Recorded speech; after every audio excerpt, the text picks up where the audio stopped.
Assalamualaikum warahmatullahi wabarakatuh. Izin memperkenalkan diri, nama saya Dewi Intansari, NPM 2019406401035 dari Prodi Bimbingan dan Konseling semester 2. Baik, di sini saya akan menjelaskan tentang dampak masif korupsi pada bidang ekonomi. Dampak yang terjadi pada bidang ekonomi itu yang pertama ada pertumbuhan ekonomi terhambat. Maju tidaknya suatu negara diukur dengan pertumbuhan ekonomi, kesejahteraan penduduk negara tersebut.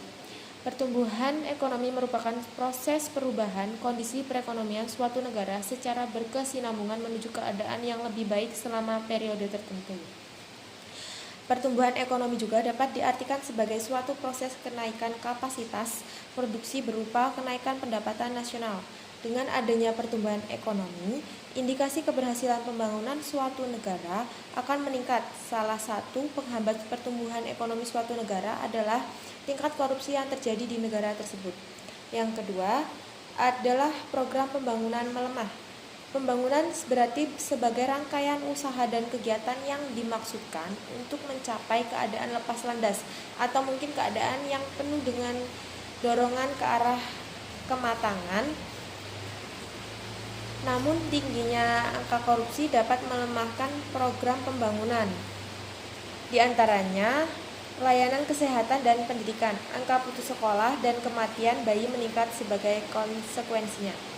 Yang ketiga, utang negara meningkat. Di Indonesia korupsi menjadi salah satu penyebab tingginya utang luar negeri. Utang luar negeri ini dijadikan penutup defisit atas pengeluaran negara yang membengkak akibat korupsi. Impor barang meningkat.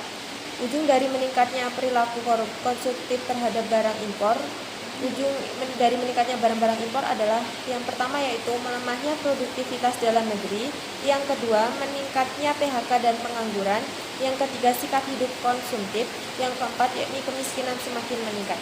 Sekian penjelasan dari saya tentang dampak masif korupsi. Kurang lebihnya saya mohon maaf ya, dengan sebesar-besarnya. Kepada Allah saya mohon ampun, dan kepada kawan-kawan sekalian dan kepada Ibu Nur Hasmalina saya mohon maaf yang sebesar-besarnya. Saya akhiri. Wallahul muwaffiq ila aqwamit thoriq. Wassalamualaikum warahmatullahi wabarakatuh.